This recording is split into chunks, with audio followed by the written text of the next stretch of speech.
It's hard for me to really quantify the unique qualities that make Jet Force Gemini one of my favorite games I've ever played. It's inspired by Super Mario 64, Metroid, Star Wars, and made by the guys who brought us Banjo-Kazooie, GoldenEye, Conker's Bad Fur Day, and my personal favorite, Donkey Kong 64. Hi, my name is Blessing Adeoye. I'm 23 years old. I think Shadow of the Colossus is high art. I believe Kanye West is the voice of a generation, and I have an unreasonable, unruly, enthusiastic obsession with a Nintendo 64 rare developed video game called Jet Force Gemini.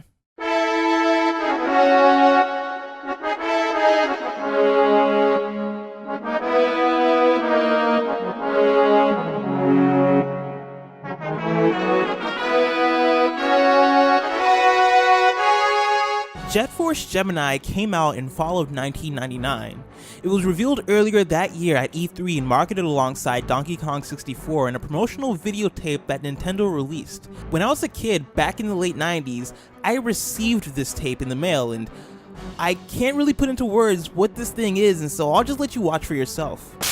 Okay, they're brave, they're buff, one of them barks, and they're out for justice. This galactic sci-fi adventure through mounds of disgusting aliens is a kaleidoscope of action, lighting, and special effects. And it is from Rare. That's right, Rare. The same guys that brought you GoldenEye, Game of the Year in '97, and Banjo-Kazooie, Action Game of the Year in '98. Woohoo! So strap in, and get funky as Hot News 64 takes you deep inside the splattered baddest bugs in the universe, science fiction action game of the century. You guys want to see this? Well, here it is. The bugs are coming, and it's not in peace. Jet Force Gemini.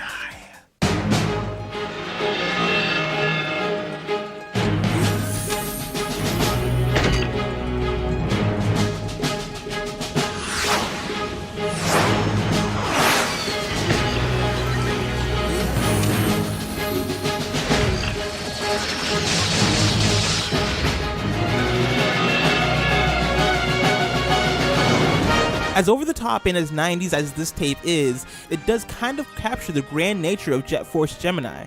I've compared the game to No Man's Sky and Mass Effect in the sense that in the game you really gain the feeling of traveling across the galaxy from planet to planet. The cinematics are epic and the diversity of planets contribute to the feeling of grand adventure.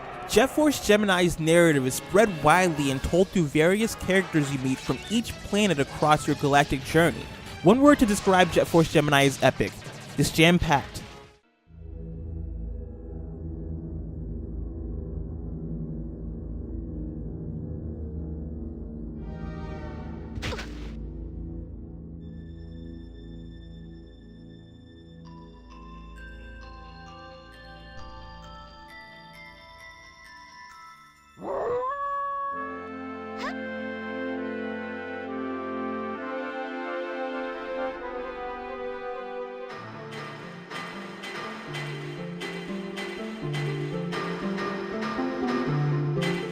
Jet Force Gemini establishes a unique form of gameplay from how it pulls inspiration from multiple genres. In promotional footage for Rare Replay, Martin Wakely, the lead designer on Jet Force Gemini, stated that during development, he initially wanted to make Mario with guns.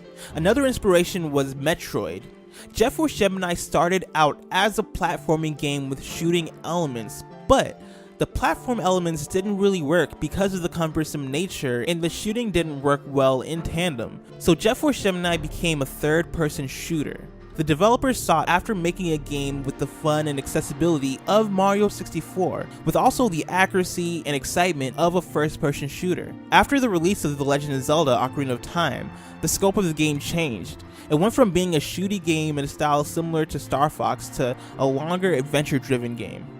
Inspiration was taken from many sources in the development of Jet Force Gemini, and the result is a game that reflects exactly that.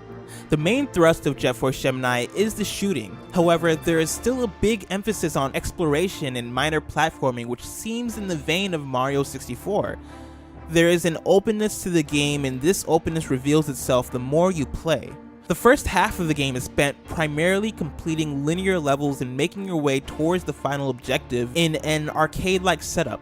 Midway through the game, there is a climactic sequence where the thrust of the game changes. Instead of being about completing levels and clearing enemies, the game becomes all about choosing the path you want to go on and achieving a widespread of objectives in however order you want. There are not many examples of a game that completely changes partway through the way Jet Force does. It's not only a narrative twist, the very way you think about interacting with the game changes. New planets become available. Any character is able to explore any planet. Every character gains new abilities, and the emphasis is on searching for spaceship parts to put together your ship and defeat the final boss. It's a gutsy and controversial decision to have this twist, and yet it infinitely increases the scope of what Jet Force Gemini is.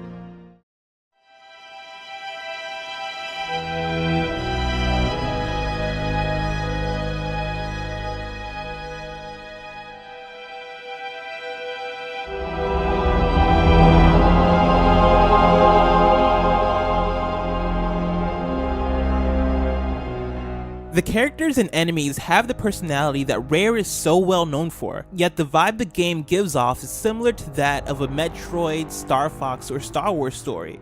Jet Force Gemini encapsulates what it means to be a space adventure in tone. It does this through interesting world building via creatively designed levels, interesting and varied character design, and most of all, music. Music is one of Jet Force Gemini's best qualities. If you were to ask me personally, I'll say that the game has the hands down best soundtrack out of any game on the Nintendo 64. Take a listen to a few tracks.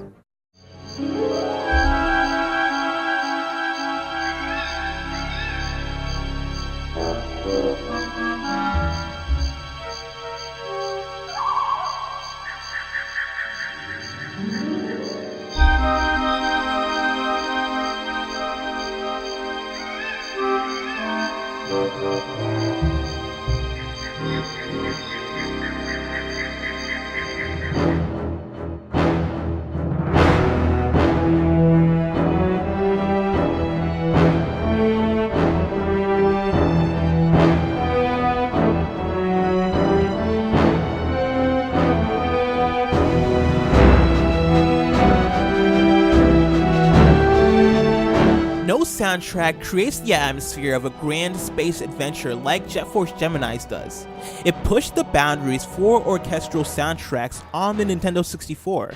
It was also unique and stood out by how the melodies were composed. Very few games at that time used orchestral sounds to create something on this scale. I haven't even touched on the multiplayer, the racing bits, the fact that one of the characters you play as in the game is a puppy with jetpack feet, and all the details that make this game special.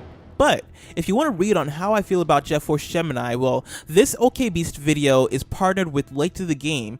In the description, there's a link to a piece I've written over there about Jet Force Gemini. However, before I sign off, I want to leave with this. Jet Force Gemini is a strong point of nostalgia in my gaming life, and so I obviously have a fondness for it that I wouldn't have if I hadn't played it as a kid. That being the case, young me was onto something. I've gone back and played this game again every few years, and it somehow manages to not fall victim to time aging it as heavily as other games from the era. Even with that being the case, time has still forgotten this game, and to be fair, the game did do some things to deserve it. However, it was ahead of the curve. A third-person shooter on the Nintendo 64 that encouraged exploration. A beautiful space adventure with quirks we could only see in a Rareware title. Jet Force Gemini demonstrated what a unique gaming experience could be like if given enough personality and care.